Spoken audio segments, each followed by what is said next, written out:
Doctor महिला आत्महत्या प्रकरणामध्ये पीडित कुटुंबियांसोबत फोनद्वारे राहुल गांधींनी संवाद साधल्याचं समजतंय।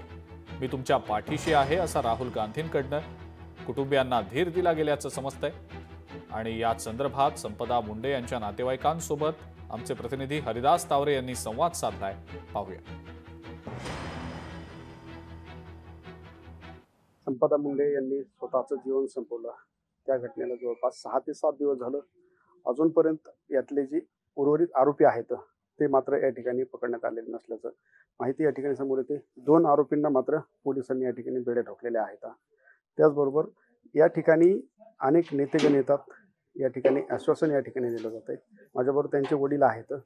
राहुल गांधी देखील तुम्हाला फोनवरून बोलले, काय म्हणाले, काय सांगा? काय मी म्हणले ठामपणे तुमच्या पाठीशी आहे आणि तुमच्यावर मी त्या ठिकाणी अन्याय झालेला शिक्षा करण्यासाठी मी प्रयत्नशील राहील। तुमचं काम करेल, तुम्ही घाबरू नका।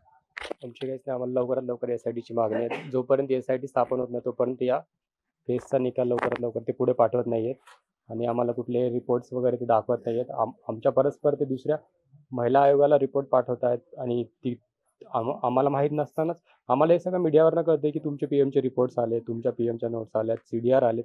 लवकरात लवकर यासाठी स्थापन करा ही आमची विनंती आहे आणि तो खटला पोलीसमध्ये बीडच्या पोलीस स्टेशन इथे चालू झाला पाहिजे ही आमची विनंती आहे। पोलिसांनी तर काही आश्वासन दिलेलं नाही, पण आमची अशी मागणी आहे की शासनाने लवकरात लवकर SITची नेमणूक करून पूर्णपणे जे पडताळणी करावी केसची आणि लवकरात लवकर निकाल न्याय द्यावा आमच्या ताईला। नक्कीच आपण पाहिले की या कुटुंबाला लवकरात लवकर न्याय मिळावा ही मागणी यांची आहे। मात्र येणाऱ्या काळात लवकरात लवकर न्याय मिळेल अशी अपेक्षा या ठिकाणी आपण व्यक्त करू। हरिदास तावरे, लोकशाही मराठी, कवडगाव, बीड। लोकशाही मराठी, ऐका, पहा, जागरूक रहा।